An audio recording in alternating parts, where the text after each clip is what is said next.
don't know if you guys can tell or not. I try not to let it show, but I've been feeling kind of down lately.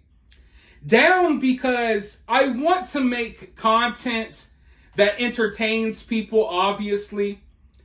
But I also want to use my platform to make content that brings awareness, that raises awareness about certain issues going on in the world right now. I want to use my platform and my content to give a voice to the voiceless, or a voice to people who aren't going to be seen and heard by as wide of an audience. And the majority of stories that I cover are tragic. They're not happy stories. It's not good news that I cover the majority of the time. And a lot of the stories I cover, especially over the past couple of years, there's no closure to these stories. And I like closure. I'm someone, even if I'm watching a bad movie, I don't turn it off. I gotta know the ending. I want the closure, right? But in a lot of these stories I cover, there is no closure. And the little bits of closure that we get, it's not like good news. It's all sad, right? Think about the Lahaina fires in Maui. There's no real closure there. We're not going to get really any closure to what's going on in North Carolina with Hurricane Helene. The people in Springfield, Ohio, the people up in East Palestine, they're not getting any closure. The problems are still ongoing. And, you know, I put time, effort, and emotions into these videos, hearing from people who have gone through so many devastating things. And sometimes it can demoralize you in a way. Like sometimes you need that good pick-me-up. You need that boost that reminds you why you're doing what you're doing. It reminds you, yeah, this story might be depressing and this might be depressing, but here's why we're doing this. And today, we got some amazing news. Some amazing news.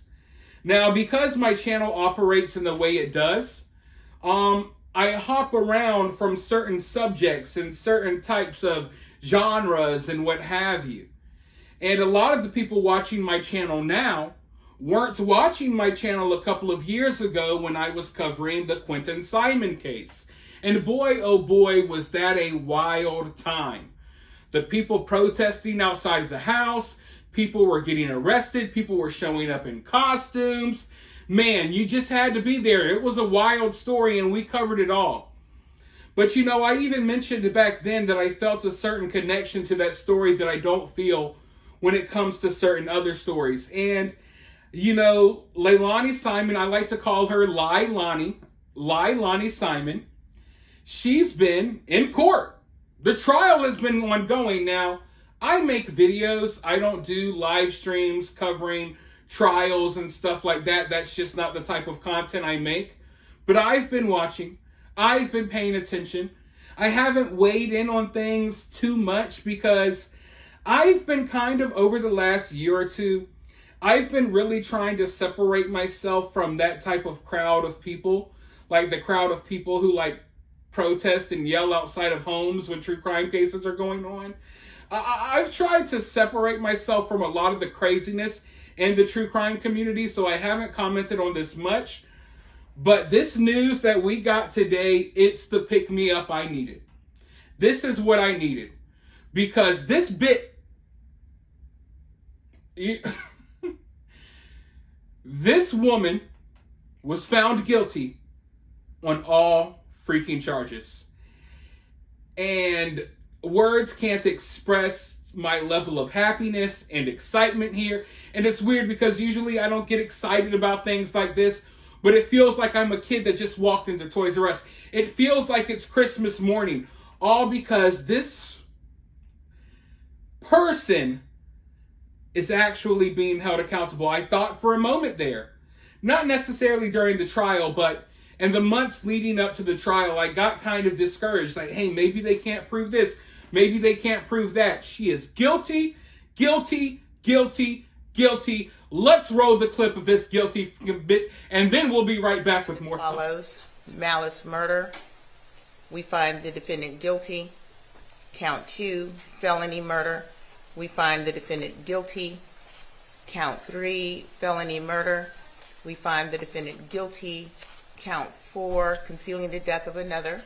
We find the defendant guilty. Count 5, false report of a crime. We find the defendant guilty. Count 6, making a false statement. We find the defendant guilty. Count 7, making a false statement. We find the defendant guilty. Count 8, making a false statement. We find the defendant guilty. Count 9, making a false statement. We find the defendant guilty. Count 10, making a false statement. We find the defendant guilty. Count 11, making a false statement. We find the defendant guilty. Count 12, making a false statement. We find the defendant guilty. Count 13, making a false statement. We find the defendant guilty. Count 14, making a false statement. We find the defendant guilty. Count 15, making a false statement. We find the defendant guilty.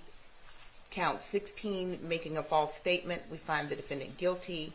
Count 17, making a false statement. We find the defendant guilty. Count 18, making a false statement. We find the defendant guilty. And count 19, making a false statement. We find the defendant guilty.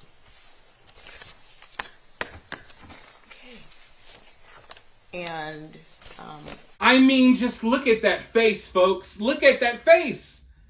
That's not a face of regret. That's not a face of someone who's remorseful for what they did. That's a face of someone who's angry that they're being held accountable for what they did. That's what that face tells me. But boy, oh boy, I love seeing that face. I love looking at her face as they say, guilty.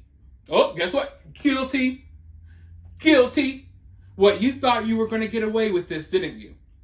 Nope, not today. And like I said, listen, usually I don't get in a cheersome mood because of things like this. But this right here is a cause for celebration. Cheers to everyone out there who watched me follow this case as it was playing out. I'm glad that we got some closure here, because we don't often get closure. Now, of course, we wish that none of this ever happened. I'd rather not be making this video. I'd rather not know who any of these people are, because I'd rather Quinton Simon still be here. But obviously, that's not possible. So what we got today is the next best thing. We got the best possible outcome. We got some actual closure. And I'm hoping now that Quinton Simon can be properly laid to rest, and there can be closure there as well. But as far as Leilani Simon goes, I hope there's never any closure. I hope that the other side of the pillow is always hot for her. I hope her cot is always firm. I hope her food is always cold. And honestly, just be lucky that you don't got someone like me running the law, because I would sentence her to death by dumpster. I would dispose of her the way she tried to dispose of her child. That's what I would do. But as of right now, I'm just feeling good that we got a good ending to one of these stories that I've covered, that we got some closure to one of these many stories that I've covered over the years. For now, you let me know your thoughts, though, down in the comments below. While you're down there, hit that thumbs up, hit that subscribe, ring that notification bell, and I'll talk to you all very soon in the next one.